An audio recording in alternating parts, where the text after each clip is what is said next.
तो मैं कब जाऊं लेसिक कराने के लिए? फर्स्ट एंड फॉरमोस्ट इज कि आपका नंबर स्टेबल होना चाहिए फॉर 1 ईयर, और सेकंड थिंग इज कि कॉर्निया थिन नहीं होनी चाहिए। चश्मे का नंबर या लेंस का नंबर कितना होना चाहिए?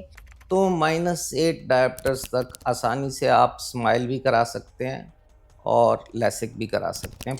कौन से लोग लेसिक नहीं करा सकते कि इनमें एलिजिबिलिटी नहीं है? कि आपका नंबर स्टेबल नहीं है, 1 साल से अगर हाँ, आपका नंबर ज़्यादा है, मोर देन 10 डायप्टर्स, आपकी कॉर्निया थिन है, आप प्रेग्नेंट हो या ब्रेस्ट फीडिंग कर रहे हो, आपको ड्राई आइज़ है, आपको कॉर्निया में डिफेक्ट्स हैं लाइक केरेटोकोनस, डायबिटीज भी है, डायबिटीज़, अनकंट्रोल्ड डायबिटीज़ है। कि लेसिक के डिसएडवांटेजेस भी ये हो सकते हैं। तो अगर पेशेंट सोच रहा है ये सर्जरी कराने की, तो इन चीज़ों को पहले ही वो ध्यान में रख सकते हैं। फॉर एग्जाम्पल ड्राई आइज़, क्योंकि आपने पूरा फ्लैप काटा है लेसिक में, नर्व्स कटी हैं, तो उसमें ड्राई आइज़ ज़्यादा होंगी और ज़्यादा देर तक रहेंगी। तो लेसिक में थोड़ा बहुत ग्लेयर हो सकता है एट नाइट, आपको हेलोज दिख सकते हैं। हेलोज का मतलब कि लाइट के इर्द गिर्द वो ब्लर्ड इफेक्ट आ जाता है, स्टार बस्ट लाइट के इर्द गिर्द। सो नाइट में कंट्रास्ट इश्यूज भी आ सकते हैं लेसिक में। तो उनका विजन एकदम से नॉर्मल हो जाता है, चश्मा पूरी तरह से या जो कॉन्टैक्ट लेंस वो पहन रहे पूरी तरह से निकल जाता है, या विद टाइम वो धीरे धीरे 95% तो मैडम बिल्कुल नॉर्मल होगा। नॉर्मल होगा? ठीक है। And yes, over a period of time, थोड़े सालों के बाद थोड़ा सा रिग्रेशन होता है, मतलब वापस भी आ सकता है? थोड़ा सा। उनको पहले से कैसे प्रिपेयर करके उनको रखना चाहिए? कुछ चीज़ें जो हैं वो अवॉइड करनी चाहिए, डूज एंड डोंट्स थोड़ा सा अगर वो कॉन्टैक्ट लेंस पहन रहे हैं तो वो patient should not wear for at least 2 weeks, 2 हफ्ते तक। हाँ। अगर वो RGP लेंसेज या दूसरे लेंसेज पहन रहे हैं तो वो 3-4 हफ्ते तक नहीं पहनने चाहिए, क्योंकि वो हमारी कॉर्नियल एपिथेलियम को मोल्ड कर सकते हैं। प्रोसीजर होता है लेसिक का, ये कितनी देर का होता है फिर? क्योंकि 15 मिनट में, एक्चुअली लेज़र टाइम तो फ्यू सेकेंड्स टू मिनट होता है, बट पेशेंट को क्लीन करना, उसको ड्रेप करना, उसकी सक्शन करनी, फिर दूसरी आंख को करना, और फिर जो हमने फीड किया हुआ है कंप्यूटर में वो सब अलग data अलग आई का, तो इसलिए रफली 15 मिनट तो लग जाते हैं। तो कितने दिन तक रिकवरी या फिर पूरा जो प्रोसीजर बैक टू नॉर्मल होने में टाइम लगता है? स्माइल और लेसिक में 24 आवर्स के बाद गुड विजन आ जाती है, 6-9 definitely, if not better, but पूरी recovery will take few weeks. अभी ऐसी चीजें होती है जो लेसिक सर्जरी के बाद पेशेंट्स को अवॉइड करनी चाहिए? रबिंग, मैंने आपको बताया कि eyes should not be rubbed initially, क्योंकि फ्लैप लूज हो सकता है। बाकी मैंने आपको वो भी बताया कि स्विमिंग वगैरह ना करें। अच्छा, लेसिक सर्जरी में पेन भी होता है क्या डॉक्टर? जैसे कि अगर पेशेंट को कभी भी ब्लरिंग ऑफ विजन हो, ही शुड कम। इफ कोई रेडनेस हो रही है, ही शुड कम।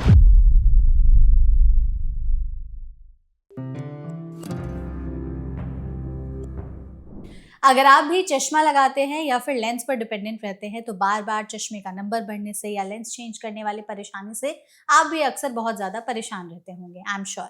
लेकिन कई बार आपने ये भी सोचा होगा कि चलो आंखों की सर्जरी करा ली जाती है, और इसमें आपने लेसिक का नाम ज़रूर सुना होगा।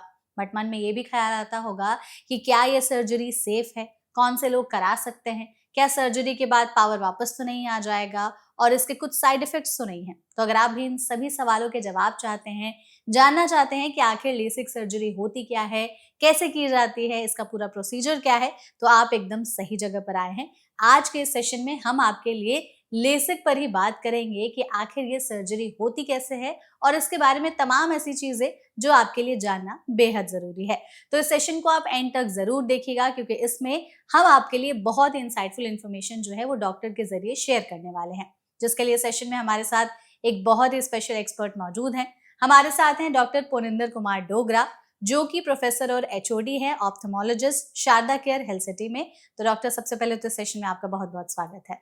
Thank you very much madam. Thank you so much doctor session में हमारे साथ जुड़ने के लिए। और आप आंखों के डॉक्टर हैं, आपके पास आए दिन ऐसे केसेस आते होंगे कि लोग आपसे अक्सर सवाल करते होंगे कि डॉक्टर साहब प्लीज मेरा चश्मा हटवा दीजिए, क्योंकि आज के समय में चश्मा और लेंस पर कोई डिपेंडेंट नहीं रहना चाहता। इतने सारे सर्जिकल ऑप्शंस आ गए हैं तो सब लोग उधर ही स्विच कर रहे हैं। तो हम अगर पॉडकास्ट की शुरुआत करना चाहें तो सबसे पहले आप हमें यही बताइए कि आखिर लेसिक जो है सर्जरी वो क्या होती है, और इस तरह के जो सर्जिकल ऑप्शंस है इसके बारे में लोगों को अगर अवेयर करना है तो बेसिक से कैसे समझाएंगे हम? बेसिकली लैसिक का यूज़ करते हैं हम इन प्रोसीजर्स में, जिससे हम अपनी जो कॉर्निया की जो पावर है उसको मॉड्यूलेट कर देते हैं। क्योंकि आँख की जो पावर होती है वो मैक्सिमम कॉर्निया में होती है और थोड़ी बहुत लेंस में होती है। तो ये जो लैसिक है ये इट्स अ एक टाइप ऑफ प्रोसीजर है। ऐसे 4-5 प्रोसीजर्स हैं, जैसे कि शुरू में पीआरके आया था, फोटो रिफ्रैक्टिव केरेटेक्टमी, जिसमें कॉर्नियल के शुरू की एपिथेलियल लेयर्स ऑनवर्ड्स हम उसको चेंज कर देते थे या कट कर देते थे। उसके बाद लैसिक, जहाँ हम सुपरफिशियल जो होता है एपिथेलियम, उसका हम फ्लैप रेज करते हैं through one laser, and with दूसरे लेज़र के साथ कॉर्निया को थिन कर देते हैं। ठीक है। और उसके बाद वो स्माइल और सिल्क आ गए हैं, जहाँ की दूसरा टाइप ऑफ लेज़र यूज़ करते हैं कि एक डिस्क या लेंटिक्यूल टाइप हम बना लेते हैं कॉर्निया के अंदर और निकाल लेते हैं। तो ये 3-4 प्रोसीजर्स हैं जो ब्रॉडली हम, कई लोग लैसिक ही कह देते हैं, बट इनमें छोटे छोटे डिफरेंसेस हैं। ओके। तो अगर किसी को भी अपने चश्मे का जो नंबर है वो सही करना है, मतलब उनको सर्जरी करा करके अपने आंखों को ठीक करना है, तो उनके लिए इन चारों में से आपके हिसाब से सबसे बेस्ट और सेफेस्ट ऑप्शन कौन सा होगा? पीआरके सबसे पहले आया था और आजकल उसकी यूटिलिटी बहुत कम हो गई है। आजकल मोस्टली पीपल जाते हैं लैसिक के लिए या स्माइल के लिए। स्माइल का एक और वेरिएंट सिल्क भी है। और लैसिक हम हमारी कंट्री या बाकी जगह भी बेसिकली 2 टाइप के हैं, जहाँ फ्लैप एक तो लेज़र से रेज़ करते हैं व्हिच इज़ मोर एडवांस्ड, और एक केराटोम मैनुअली रेज़ करते हैं। और आजकल लैसिक में भी एडवांसमेंट आ गई है, कॉन्टूरा वगैरह, जहाँ आप कॉर्निया के छोटे-मोटे डिफेक्ट्स, जिनको हम कहते हैं हायर ऑर्डर एबरेशंस, उनको भी आप करेक्ट कर सकते हो। ओके। तो लैसिक की एडवांटेज ये है कि अगर आपका नंबर, जैसे हमारे को मायोपिया है, नॉर्मली दोनों लैसिक और स्माइल 8 to 10 डायप्टर्स मायोपिया करेक्ट कर सकते हैं। ओके। बट जो लैसिक है वो हाइपरमेट्रोपिया भी, जो फार साइटेडनेस है, उसको भी करेक्ट कर सकता है। और एस्टिग्मेटिज्म, जो आंख की सिलिंड्रिकल नंबर होता है, उसको भी करेक्ट कर सकता है। और स्माइल की लिमिटेशन है कि वो मायोपिया को करेक्ट कर सकता है up to same about 8 to 10 diopters, और थोड़ा बहुत एस्टिग्मेटिज्म। तो जैसे लेसिक के बारे में आपने बताया कि एग्जैक्टली ये होता क्या है, तो अगर किसी को समझना हो कि मुझे आंखों से रिलेटेड दिक्कत है, मेरा विजन प्रॉब्लम है, मुझे चश्मा लगा है या लेंस लगा है, तो मैं कब जाऊं लेसिक कराने के लिए? क्या मैं एलिजिबल हूँ लेसिक कराने के लिए या नहीं? ये कैसे क्राइटेरिया में फिट होगा? इसमें मैडम 3-4 चीज़ें हैं। फर्स्ट एंड फॉरमोस्ट इज़ कि आपका नंबर स्टेबल होना चाहिए फॉर 1 ईयर, 1 साल तक? 1 साल तक। तो मोस्टली लोगों का नंबर स्टेबल होता है बिटवीन 18 to 21 ईयर्स। मायोपिया होता है मोस्टली। मायोपिया का मतलब कि हमें पास का दिखता है, दूर का नहीं दिखता। सो मायोपिया नॉर्मली स्टेबल हो जाता है 18 to 21 ईयर्स में। ठीक है। तो उस टाइम पे पेशेंट जाके अपना लैसिक या लेसिक। स्माइल का वर्कअप कर सकता है। और सेकंड थिंग इज़ कि कॉर्निया थिन नहीं होनी चाहिए। नॉर्मल कॉर्नियल थिकनेस हमारी होती है 540 माइक्रॉन्स, मतलब 5 मिलीमीटर। तो कॉर्निया अगर थिन होगी तो हम लैसिक या स्माइल में क्या कर रहे हैं? कॉर्निया की पावर कम कर रहे हैं। कॉर्निया की पावर कैसे कम कर रहे हैं? उसको थिन करके, सेंट्रल थिनिंग करके। तो हमें इतनी थिन भी कॉर्निया नहीं करनी चाहिए कि कोई भी छोटी मोटी चोट लगने से ग्लोब अफेक्ट हो जाए। और कॉर्निया में डैमेज हो जाए या रप्चर हो जाए, या पीछे इंट्राओकुलर प्रेशर के कारण कॉर्नियल एक्टेजिया हो जाए कि वो बल्ज करने लगे। तो अगर आपकी कॉर्निया थिन है और आपका नंबर लेट से 10 है, तो सर्जन को काफ़ी कॉर्निया एब्लेट या थिन करनी पड़ेगी। So that is why in smile and LASIK 8 to 10 diopters की लिमिट रखी जाती है। अगर इससे ज़्यादा मायोपिया है तो देन, और कॉर्निया ज़्यादा थिन हो रही है, तो then you can think of other options, not LASIK, not smile, not PRK, but आजकल आ गए हैं फेकिक लेंस ICL जो आंख के अंदर डालते हैं, वो सेपरेट टॉपिक हो गया। हाँ, ठीक है। तो अगर किसी भी जो पर्सन है उनका जो विजन है 1 साल तक स्टेबल रह रहा है, तो आपने कहा तो वो लेसिक के लिए एलिजिबल होते हैं। अगर हम विजन की ही बात करते हैं तो चश्मे का नंबर या लेंस का नंबर कितना होना चाहिए, माइनस में या फिर पॉजिटिव में, वो कितना होना चाहिए, दूर का विजन, पास का विजन, ये सारी चीजें जो है कौन से फैक्टर्स बताते हैं कि आप लेसिक करा सकते हैं या नहीं करा सकते? अगर उनको मायोपिया है, मतलब उनको दूर का कम दिखाई देता दूर है। का कम दिखाई दे रहा है, तो -8 डायोप्टर्स तक आसानी से आप स्माइल भी करा सकते हैं और लैसिक भी करा सकते हैं, प्रोवाइडेड आपको कोई आंख में एबनॉर्मेलिटी तो नहीं है, जैसे कि uncontrolled diabetes, you are not pregnant और ब्रेस्ट फीडिंग, एंड लोकल आंख की कॉर्निया की problems like keratoconus, severe dry eyes, क्योंकि ड्राई आईज वगैरह are known to occur in LASIK. अच्छा, ठीक है। तो आप अगर करा आपका नंबर प्लस है, then you should go for LASIK. आपका एस्टिग्मेटिज्म है, मतलब एक एक्सिस में आपका नंबर है, एक एक्सिस में नंबर कम है, तो उसको हम कहते हैं एस्टिग्मेटिज्म और cylindrical number. Then also for small number SMILE is okay, but अगर एस्टिग्मेटिज्म ज्यादा है, then again you have to think about LASIK, and LASIK का जो लेटेस्ट वर्जन है Contoura, that you can think of.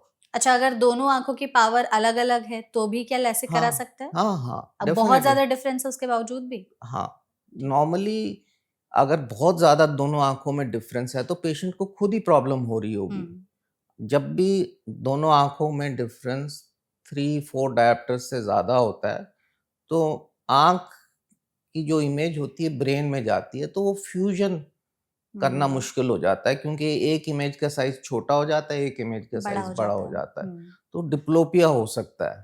तो अगर दोनों आंखों में नंबर बहुत फर्क है, तो पेशेंट पहले से ही परेशान हो सकता है डिस्पाइट एडेप्टेशन, तो ही विल बी हैप्पियर अगर उनका लैसिक हो जाए तो। लैसिक हो जाएगा। Of course it may take may be 3 to 6 months patient पूरा एडजस्ट करने के लिए। ठीक है। अच्छा, अगर आपने कहा कि दूर की नजर खराब हो तब लैसिक करा सकते हैं, अगर पास की नजर खराब हो तब भी क्या लैसिक कराया जा सकता है? हाँ, पास की अगर जो हाइपरमेट्रोपिया हम कहते हैं, उसके लिए LASIK is preferable to smile. ठीक है, वो ज्यादा है। उसमें भी नंबर्स का है कि इतना नंबर है तो करा सकते हैं? उसमें भी थोड़ा सा कम रखते हैं हम, नॉर्मली 6-7 डायोप्टर हाइपरमेट्रोपिया से ज्यादा हम करते नहीं है, और पेशेंट्स को भी ज्यादातर इससे ज्यादा हाइपरमेट्रोपिया नहीं होता। मायोपिया बहुत ज्यादा भी होता है, बट नॉर्मली 8 to 10 डायोप्टर्स रखा हुआ है हमने लिमिट, क्योंकि एक होता है सिंपल मायोपिया जो 18-20 साल के बाद प्रोग्रेस नहीं करता और पीछे उसमें रेटिना में डैमेज नहीं होता, और एक होता है पैथोलॉजिकल मायोपिया जो प्रोग्रेस करता रहता है थ्रू आउट लाइफ, और उसमें पीछे रेटिना भी डैमेज्ड होती है, तो वो probably may not be very good candidate for LASIK or SMILE. तो ये भी बता दीजिए कि अगर जैसे आपने कहा कि ये सारे लोग एलिजिबल होते हैं लैसिक के लिए, कौन से लोग लैसिक नहीं करा सकते कि इनमें एलिजिबिलिटी नहीं है? वो मैंने वही बताया कि आपका नंबर स्टेबल नहीं है 1 साल से, अगर आपका नंबर ज्यादा है, मोर देन 10 डायोप्टर्स, आपकी कॉर्निया थिन है, आप प्रेग्नेंट हो या ब्रेस्ट फीडिंग कर रहे हो, आपको ड्राई आइज है, आपको कॉर्निया में डिफेक्ट्स हैं लाइक केराटोकोनस, डायबिटीज भी है, डायबिटीज, अनकंट्रोल्ड डायबिटीज है, हम्म, तो इन चीज़ों में you should avoid any LASIK, surgery, okay, any surgery. Any surgery, हाँ, ठीक है। अगर कोई इंसान जो है उसको समझ में आ गया कि चलो मैं एलिजिबल हूँ, अब मैं लेसिक कराने जा सकता हूँ, सबसे पहले उसका स्टेप क्या होना चाहिए कि अगर आज मैंने सोच लिया है मुझे लेसिक कराना है, कहाँ जाएं, किसके पास जाए, कैसे चूज करें? मैं तो मैडम पहले तो पेशेंट्स को कहता हूँ कि आप थोड़ा खुद भी रिसर्च कर लो। हम्म, आजकल एवरीबॉडी इज कंप्यूटर सेवी, तो आप थोड़ा सा नेट पे रिजल्ट कर लो हम्म, कि आपको फ्लैपलेस चाहिए हम्म, सर्जरी या विद फ्लैप। अगर आप चाहते हो कि मेरी विजन आफ्टर रिफ्रैक्टिव सर्जरी 6 से भी बेटर हो जाए, 6.5 और 6.4, फिर तो Contoura, LASIK. But if you are happy कि मेरी विजन जितनी है 6.6 हो जाए और फ्लैप्स वगैरह ना बने, देन स्माइल। स्माइल का ये है कि फ्लैप नहीं है तो आपकी विजुअल रिहैबिलिटेशन थोड़ी सी फास्टर है, आप आंख रब रूब कर सकते हो। लेसिक में नहीं कर सकते?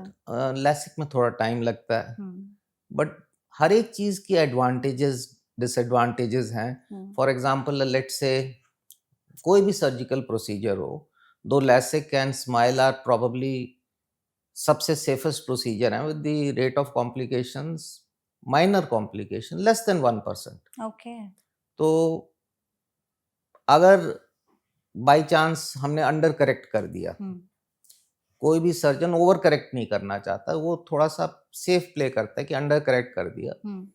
तो स्माइल में अगर आपको रीसर्जरी करानी पड़े तो it is not easy, but LASIK या कॉन्टूरा जो है उसमें आप in the next few months और maybe up to 1 year आप फ्लैप को दोबारा उठा सकते हो ओके, और दोबारा लेसिक या वो लेज़र के साथ आप दोबारा उसको करेक्ट कर सकते हो।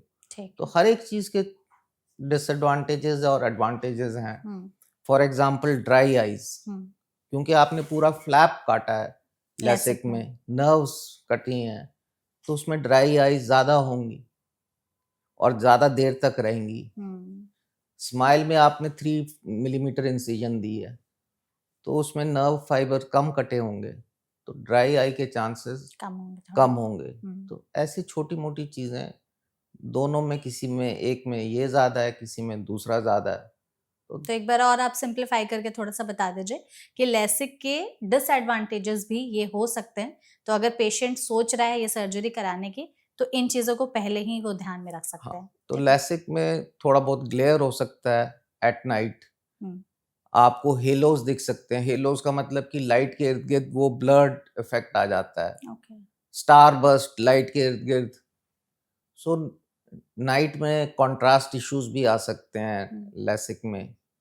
फिर फ्लैप रिलेटेड कॉम्प्लिकेशंस, कि आपका जो फ्लैप है थोड़ा सा मिसप्लेस्ड हो गया। फ्लैप को अगर समझना आसान भाषा में तो कैसे समझेंगे? फ्लैप आप समझिए मैडम कि हमने एक 100 माइक्रॉन्स या 150 माइक्रॉन्स का एक फ्लैप उठा लिया और एक ढक्कन के साथ उसको साइड में कर दिया है। आंखों के अंदर, आंख वो जो कॉर्निया का है, एक हिंज है, हमने फ्लैप ऐसे करके उठा के उसको इधर रख दिया। फिर हमने या तो केराटोम से किया मैन्युअली या हमने फेम्टोसेकंड लेजर से किया। ठीक है। और उसके बाद एक्साइमर लेजर से हमने कॉर्निया थिन कर दी और इस फ्लैप को हमने वापस रिपोजिशन कर दिया। ठीक है। नॉर्मली फ्यू डेज में ये बिल्कुल स्टेबल हो जाता है। You may like to give contact lens कि कोई इंजरी ना हो। तो फ्लैप क्या होगा, हो सकता है थियोरेटिकली थोड़ा सा डिस्प्लेस हो सकता है, उसमें रिंकलिंग आ सकती हैं, कोई एपिथेलियल ग्रोथ आ सकती है, कोई इन्फेक्शन हो सकती है, but these are very rare. ठीक है, तो ये सारी चीजें भी हो सकती हैं, but they are very rare. That is why specially in LASIK Contoura वगैरह, जो patients almost 95% patients get 6/6 vision और इवन बेटर। स्माइल में maybe 90% will get 6/6 vision. ठीक है। तो जैसे लेसिक अगर किसी ने कराया है तो उनका विजन एकदम से नॉर्मल हो जाता है, चश्मा पूरी तरह से, या जो कॉन्टेक्ट लेंस वो पहन रहे हैं पूरी तरह से निकल जाता है, या विद टाइम वो धीरे धीरे 95% तो मैडम बिल्कुल नॉर्मल होगा. नॉर्मल होगा?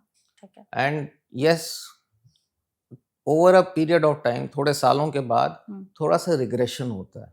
मतलब वापस भी आ सकता है? थोड़ा सा. ठीक है। अगर लेट से उसका -7 नंबर था तो -0.5 या -1 थोड़ा सा आ सकता है नंबर, रिग्रेशन. प्लस दूसरी पॉइंट ये भी है कि हम लैसिक वगैरह जब भी कराते हैं, एवरेज एज हमारी 20 होती है. 20 इयर्स के बाद हम 40 के हो जाएंगे. 40 में हमारी नियर विजन कमजोर होने लगती है. तो प्रेस बायोपिया जो हम कहते हैं 40 इयर्स के बाद आना शुरू हो जाता है. तो वो भी फिर लैसिक पेशेंट्स को पास का पढ़ने के लिए चश्मे की जरूरत पड़ सकती है, जैसे नॉर्मल पॉपुलेशन को होती है. दूर की विजन बाय एंड लार्ज उनकी अच्छी रहती है. तो लैसिक हो गया तो क्या चश्मा पूरी तरह से निकल जाता है या लेंस पूरी तरह से निकल जाता है? चश्मा पूरी तरह से निकल जाना चाहिए इन एटलीस्ट 95% पेशेंट्स. और जब प्रेस बायोपी आएगा तब आपको फिर पास का पढ़ने के लिए चश्मा लगाना पड़ेगा. आपने 95% कहा, तो फिर उन 5% लोगों में चश्मा नहीं निकल पाता है? उसमें ये होगा कि उसकी विजन 6/6 नहीं होगी, 6/9 होगी. अच्छा. परफेक्ट 6/6 थोड़ा मुश्किल है. हाँ, मतलब वास्ट मेजॉरिटी में हो जाएगी, बट 5% तो थोड़ा बहुत आपको रखना पड़ेगा मार्जिन. ठीक है. अगर कोई लैसिक के लिए जा रहा है तो खुद को पहले से कैसे प्रिपेयर करके उनको रखना चाहिए? कुछ चीजें जो हैं वो अवॉइड करनी चाहिए, डूज एंड डोंट्स थोड़ा सा. अगर वो कॉन्टैक्ट लेंस पहन रहे हैं तो दो टाइप के कॉन्टैक्ट लेंस होते हैं. एक होते हैं सॉफ्ट, जो हम मोस्ट ऑफ द टाइम पहनते हैं. तो वो patient should not wear for at least 2 weeks, 2 हफ्ते तक. हाँ. अगर वो RGP लेंसेज या दूसरे लेंसेज पहन रहे हैं तो वो 3-4 हफ्ते तक नहीं पहनने चाहिए, क्योंकि वो हमारी कॉर्नियल एपिथेलियम को मोल्ड कर सकते हैं. बाकी if you are breast feeding your child, then थोड़ा 3 to 6 months वेट कर लीजिए, उसके बाद करा लीजिए. शुगर कंट्रोल होना चाहिए, कोई ड्राई आई के सिम्टम्स नहीं होने चाहिए, सीवियर ड्राई आई. बाकी आपको 15 मिनट लेटना है दोनों आंखों के लिए. एंड जो स्माइल होती है उसमें हम थोड़ी सक्शन ज़्यादा बनाते हैं होल्ड करने के लिए, फ्लैप. और लैसिक में हम सक्शन ज़्यादा बनाते हैं आई बॉल को होल्ड करने के लिए. स्माइल में बाय एंड लार्ज थोड़ी सी सक्शन हम कम रखते हैं. तो इसलिए जब भी हम स्माइल या लैसिक करते हैं तो ये मोस्टली तो मायोपिक पेशेंट्स में करते हैं, जिनको दूर का नहीं दिखता, तो इनको मायोपिया होता है. तो हर वक्त इनको डायलेट करते हैं और इनकी रेटिना एग्जामिन करते हैं कि रेटिना में कोई होल या टेयर तो नहीं है, क्योंकि रेटिना थिन होगी मायोपिया में. तो वो एक रेटिनल एग्जामिनेशन पूरी होती है, और अगर कोई होल और टेयर हो तो उसको हम रेटिनल लेजर से सील कर देते हैं. देन वी डू लैसिक और स्माइल. तो लैसिक करने से पहले आपने कहा कि कुछ चीजें इवैल्यूएट भी की जाती है पेशेंट्स में, तो थोड़ा सा उसके बारे में भी बताइए कि अगर कोई पेशेंट को आपने कह दिया कि आज आपकी सर्जरी होने वाली है लैसिक की, तो पहले क्या इवैल्यूएशन होगा? मैडम, पहले तो पूरा कॉम्प्रिहेंसिव ऑप्थेल्मोलॉजिकल एग्जामिनेशन होगा. क्या क्या टेस्ट होते हैं उसमें बेसिकली रेटिनल एग्जामिनेशन और कॉर्नियल टोपोग्राफी. कॉर्नियल टोपोग्राफी का मतलब कि जो कॉर्निया की शेप है वो कैसी है, एक्सियल लेंथ देखते हैं, इंट्राओकुलर प्रेशर देखते हैं, पूरा डिटेल में एग्जामिन किया जाता है. एंड ऑल ये जो सारा डेटा आता है ये स्माइल और लैसिक में पूरा कंप्यूटराइज्ड होता है, ये फीड करना होता है. ठीक है. और फिर वो कंप्यूटर खुद ही निकालता है कि मुझे बाय एंड लार्ज 15 से 20 माइक्रॉन्स एक डायप्टर के लिए कॉर्निया थिन की जाती है. ठीक है. तो आप रफली अंदाजा लगा लीजिए कि अगर 10 डायप्टर मायोपिया है तो ऑलमोस्ट 200 माइक्रॉन्स कॉर्निया थिन करेंगे हम, 500 से 200. तो that is why 8 to 10 diopter की लिमिट लगाई हुई है ओके, कि उससे ज़्यादा थिन हमें नहीं कर करनी चाहिए। तो ये जो पूरा प्रोसीजर होता है लेसिक का, ये कितनी देर का होता है फिर?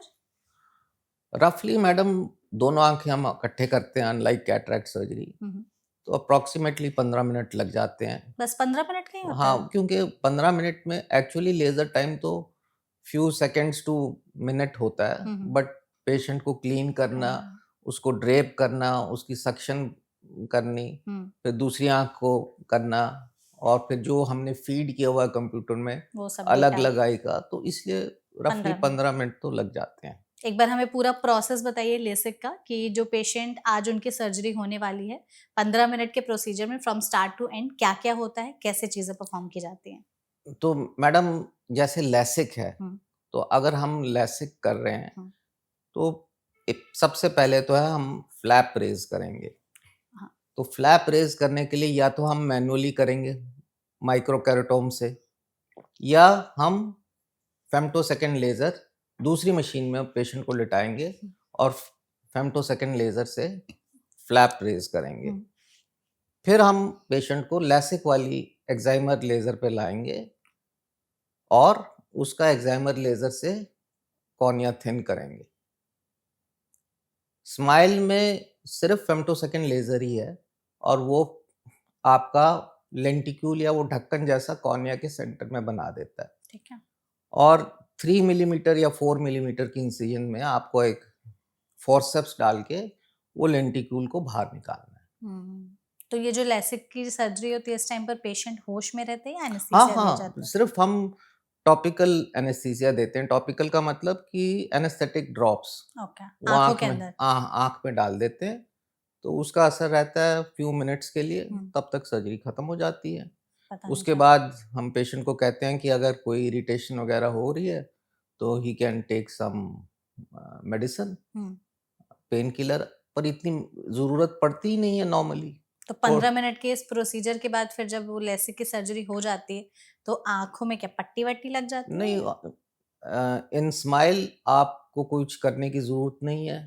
इन लैसिक वगैरह you may like to give a contact lens. अच्छा, कॉन्टैक्ट लेंस। हाँ, और कितने दिन पहनना होता है वो? डिपेंड करता है, बट नॉट लॉन्ग। फिर भी स्टिल अगर रफ एज आइडिया हो तो? कपल ऑफ डेज और सो। ठीक है, 2-3 दिन। हाँ, ठीक है। एंड डिपेंड्स आपकी कैसे हीलिंग हो रही है, और स्माइल में नथिंग इज रिक्वायर्ड। ओके। हाँ, तो लेसिक के बाद अगर सर्जरी हो गई है, तो कितने दिन तक रिकवरी या फिर पूरा जो प्रोसीजर बैक टू नॉर्मल होने में टाइम लगता है? स्माइल और लैसिक में 24 आवर्स के बाद गुड विजन आ जाती है, 6-9 definitely, if not better, but पूरी recovery will take few weeks. ठीक है। पूरी रिकवरी, क्योंकि इनिशियली पहले दिन हम पेशेंट को कहते हैं कि ये मोबाइल वगैरह मत देखो पहले स्क्रीन दिन। यूज थोड़ा सा हाँ, रिस्ट्रिक्ट कर देता है। पहले दिन, बट आफ्टर 2 days और 3 days patient can work also, go to office also. कर तो सकते हैं। हाँ, वो कर सकता है। तो कुछ और भी ऐसी चीजें होती है जो लेसिक सर्जरी के बाद पेशेंट्स को अवॉइड करनी चाहिए? रबिंग मैंने आपको बताया कि eyes Rubbing. Should not be rubbed initially, क्योंकि फ्लैप लूज हो सकता है। बाकी मैंने आपको वो भी बताया कि स्विमिंग वगैरह ना करें। कितने टाइम तक के लिए? Few weeks. कुछ हफ्तों के लिए। हाँ, फ्यू वीक्स। कुछ ऐसे रेड फ्लैग्स भी देखने चाहिए लेसिक सर्जरी के बाद, जो उनको थोड़ा सा अलर्ट हो जाना चाहिए कि अगर हाँ, ये हो रहा है तो? अगर पेशेंट को any time there is blurring of vision, तो एकदम ही शुड कम। ठीक है। वो सबसे इम्पोर्टेंट चीज़ है कि अगर पेशेंट को कभी भी ब्लरिंग ऑफ विजन हो, ही शुड कम। इफ कोई रेडनेस हो रही है, ही आंखों शुड में। कम। तो these are the most important things okay. कि क्योंकि केराटाइटिस और infection is very rare, but उसका one of the signs is redness and blurring of blurring vision. Okay. इसलिए हम चाहेंगे कि कभी भी ऐसे पेशेंट को फील हो तो ही शुड इमीडिएटली कम, क्योंकि हम एंटीबायोटिक ड्रॉप दे के उसको ठीक कर सकते हैं। So that is the most feared thing in जो एनी कि सर्जरी। देखने चाहिए। हाँ, क्या कॉस्ट होती होगी लेसिक सर्जरी की? अब मैडम अगर लैसिक सर्जरी आप माइक्रोकेराटोम से करा रहे हो, that means only excimer laser आप यूज कर रहे हो और फ्लैप आप मशीन से उठा रहे हो, तो वो रिलेटिवली चीप होगा, अराउंड 40-50,000 एक आंख के लिए या दोनों के दोनों लिए? के लिए। दोनों के लिए, ठीक है। बट अगर आप लैसिक करा रहे हो, कस्टमाइज लैसिक, कॉन्टूरा या स्माइल, दोनों की price would be similar and it will cross about 1 definitely 1 lakh. definitely it will cross maybe 1.2 and all, हम्म, क्योंकि फॉर एग्जांपल स्माइल, सेल, कॉन्टूरा, ये सब कंपनी स्पेसिफिक है, तो सम अमाउंट ऑफ रॉयल्टी वो कंपनी को जाती है, क्योंकि आप उनका जब एंटर डिवाइस करते हो वगैरह ना use कर- कंप्यूटर पे उनकी मशीन हम्म, पे, हम्म, तो वो रॉयल्टी लेते हैं। ठीक है, तो दैट इज वाई वो 1.2 1 पॉइंट ऊपर जा सकता है ठीक है। उसमें मतलब दोनों। रफ आइडिया 40,000 से 1.5 लाख तक की होती है कॉस्टिंग। हाँ 1.5 लाख मैक्सिमम। ओके, तो लेसिक में अगर किसी को ये समझना हो कि हम लेंस कौन सा चूज करें अपनी आंखों के लिए, तो फिर वो कैसे? लेंस की तो जरूरत ही नहीं है ना मैडम, अच्छा। हमने तो सिर्फ फ्लैप उठाना है हम्म, और पेशेंट को ये डिसाइड करना है कि लेसिक में कि फ्लैप उठाने के लिए मैं मशीन से फ्लैप उठाऊं विच इज चीपर, या मैं फेम्टोसेकंड लेजर से फ्लैप उठाऊं, फिर वो महंगा हो जाता है। ओके। तो क्योंकि इसमें टाइप्स ऑफ लेसिक सर्जरी भी होती है क्या, अलग अलग? हाँ यही है कि एक तो ये माइक्रोकेरेटोम के साथ लेसिक, और एक फेम्टोसेकंड कस्टमाइज्ड लेसिक, और आजकल फिर कॉन्टूरा भी आ गया जो कॉर्निया को भी सरफेस मैपिंग कर देता है, सारे पॉइंट्स ले लेता है। तो ये 3 तरह के आपने बताए। हाँ 3 तरह के हो गए। तीनों को थोड़ा सा और एक्सप्लेन कर दीजिए कि लेसिक में 3 तरह की सर्जरी होती है, इसमें क्या क्या चीजें होती है और तीनों एक दूसरे से कैसे अलग है? जो नॉर्मल लेसिक चल रहा है जिसमें हम मैनुअली केराटोम से हम फ्लैप बनाते हैं, उसमें थोड़ी बहुत रिमोट पॉसिबिलिटी रहती है कि आपने जो फ्लैप बनाया वो सेंट्रल नहीं होगा, एक्सेंट्रिक होगा। कभी कभी वो फ्लैप जो है थोड़ा थिन हो सकता है, तो थिन होने से क्या होता है, बटन होलिंग हो सकती है। सो थेरेटिकली ये कॉम्प्लिकेशंस हो सकती हैं अगर आप मैनुअली केराटोम से फ्लैप बनाओ ना। अगर आप फ्लैप फेम्टोसेकंड लेजर से बना रहे हो तो वो आइडियली परफेक्ट बनेगा, बिल्कुल सेंट्रल बनेगा, उसकी थिकनेस भी बराबर होगी और कोई बटन होलिंग या ऐसी प्रॉब्लम होनी नहीं चाहिए। और कॉन्टूरा में और एडवांटेज आ जाती है कि आप जो लेजर यूज कर रहे हो वो कॉर्निया के ऊपर 20,000 या 22,000 पॉइंट सिलेक्ट करता है। तो अगर उसमें भी कोई हमारे हायर ऑर्डर एबरेशंस, मतलब कोई छोटे मोटे डिफेक्ट है, वो उनको भी करेक्ट कर देता है। That is why cost of Contoura is maybe थोड़ा सा ज्यादा देन स्माइल ऑल्सो। और ये एडवांस्ड भी है? हाँ ये एडवांस्ड, ये लेटेस्ट है। ओके। अच्छा, लेसिक सर्जरी में पेन भी होता है क्या डॉक्टर? नॉर्मली तो कोई पेन नहीं होती, क्योंकि आपने एनेस्थीसिया ड्रॉप्स दिए हुए हैं। क्योंकि लोगों को लगता है कि बहुत पेनफुल सर्जरी होती है। नॉट एट ऑल, मिथ है ये? बिल्कुल नहीं पेन होती। ओके। और इसमें ये भी है क्या कि जैसे आपने कहा कि स्विमिंग कुछ टाइम के लिए और रबिंग ऑफ आईज अवॉइड करने चाहिए, मेकअप भी कर सकते हैं या मेकअप भी अवॉइड हाँ करना मेकअप कर सकते हैं बट इनसाइड द आई नहीं जाना चाहिए, आंखों के अंदर नहीं? हाँ आंखों तो के काजल वाजल या आईलाइनर मस्करा जो लोग लगाते हैं, तो वो सब शुरू में मे बी एक हफ्ता तो थोड़ा सा अंदर अवॉइड हाँ करना अवॉइड कर लीजिए, उसके बाद as long as it's outside कोई प्रॉब्लम नहीं है। और कुछ लोग जैसे ड्रॉप्स वगैरह डालते हैं आंखों में, तो और नॉर्मल यूज कर सकते हाँ हैं या वो नॉर्मल भी यूज अवॉइड कर करना सकते हैं, चाहिए? और नॉर्मली हम भी इनको ड्रॉप्स देते हैं, स्पेशली एंटीबायोटिक थोड़े दिन के लिए, और टीयर सब्स्टिट्यूट्स तो हम ज़्यादा दिन के लिए देते हैं लेसिक में, कि पेशेंट को कोई इरिटेशन, फोटोफोबिया और बर्निंग सेंसेशन ना हो।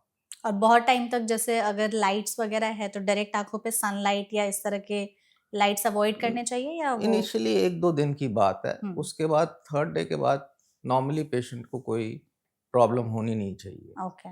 और ये लेसिक सर्जरी अगर एक बार हो जाती है तो फिर कितने टाइम तक जो है उनका जो पावर सही होने में पूरा, कि अब एकदम चश्मा लगाने की जरूरत या लेंस पहनने की जरूरत नहीं है, वो कब तक हो जाता है?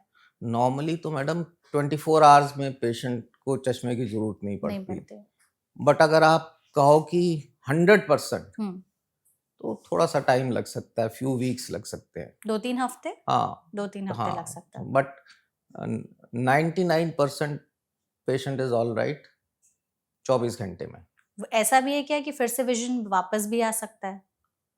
वापस मतलब वापस कैसे? मतलब जैसे पावर फिर से बढ़ भी सकता है लेजिक के बाद भी। इसीलिए तो मैडम हम कहते हैं पहले ही क्राइटेरिया में कि 1 साल तक नंबर स्टेबल होना होना चाहिए। चाहिए और पेशेंट की एज मिनिमम 18 होनी चाहिए। और मैक्सिमम कितने साल तक के लोग करा मैक्सिमम सकते हैं? हम तो कभी भी करा सकते हैं, बट नॉर्मली आपको मैंने बताया कि 40 इयर्स में प्रेस बायोपी आ जाता है। दूर का भी। तो पेशेंट अगर 40 इयर्स में कराएगा, हम्म, दूर की विजन तो उसकी ठीक हो जाएगी, पास के। पास के लिए फिर उसको चश्मा लगाना पड़ेगा। तो जैसे अगर किसी भी इंसान ने अपनी यंगर एज में लेसिक कराया है, उनका दूर का विजन खराब था, अब 40, 45 या 50 होते होते उनका पास का भी खराब हो गया, तो पास के लिए फिर से लेसिक हाँ, करा सकते नहीं, हैं?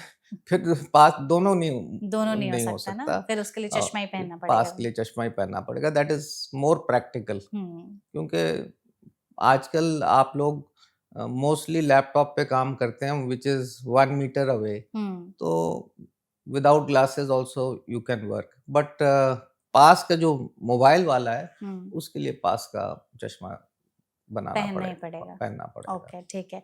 तो आई थिंक इस सेशन में डॉक्टर ने लेसिक पर काफ़ी अच्छी खासी डिस्कशन की है। ऑलमोस्ट हर एस्पेक्ट को कवर किया है, कौन से लोग करा सकते हैं, क्या नहीं, सिम्टम्स वगैरह क्या दिखे, सर्जरी के बारे में हमने जाना, सारे प्रोसीजर। हम चाहते हैं जाते जाते आप हमारी ऑडियंस को एक एडवाइस या टिप ज़रूर दे दे कि अगर आप लेसिक कराने के बारे में सोच रहे हैं तो इन चीज़ों का ध्यान रखें। लेसिक का प्रोसीजर जो है वो कितना सेफ है, कौन करा सकते हैं, कौन नहीं करा सकते हैं। मैं तो सिर्फ यही एडवाइस दूंगा कि अ, जो मैं अपने पेशेंट्स को भी देता हूँ कि अगर आपने लेसिक या स्माइल कराना है तो आप यू शुड बी मोटिवेटेड। आप अपने पेरेंट्स की मोटिवेशन में मत आइए, यू शुड बी मोटिवेटेड। और आपका नंबर अगर 8-9 डायप्टर मायोपिया से कम है, then only you should go in for LASIK और स्माइल। और अगर नंबर ज़्यादा है तो जो दूसरे प्रोसीजर्स हैं वो इतने सेफ नहीं हैं जितने स्माइल और लेसिक है। तो अगर आपका नंबर 10 से ज़्यादा है तो थिंक ट्वाइस और थ्राइस कि आप मैं आईसीएल करूँगा, ये करूँगा, क्योंकि वो प्रोसीजर्स बिल्कुल compare to LASIK and smile are having higher risk. तो that's all I should advise you. बिल्कुल।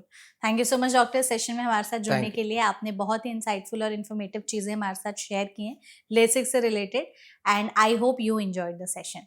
Thank you very much madam. Thank you so thank much. You. And audience, अगर आपके मन में अभी भी लेसिक से रिलेटेड कोई और सवाल रह गए हैं तो आप कमेंट सेक्शन के जरिए हमसे पूछ सकते हैं। हम पूरी कोशिश करेंगे डॉक्टर के जरिए ही उन सभी सवालों के जवाब देने के। ऐसे और भी इन्फॉर्मेटिव पॉडकास्ट के लिए देखते रहिए एनबीटी लाइव। Thank you.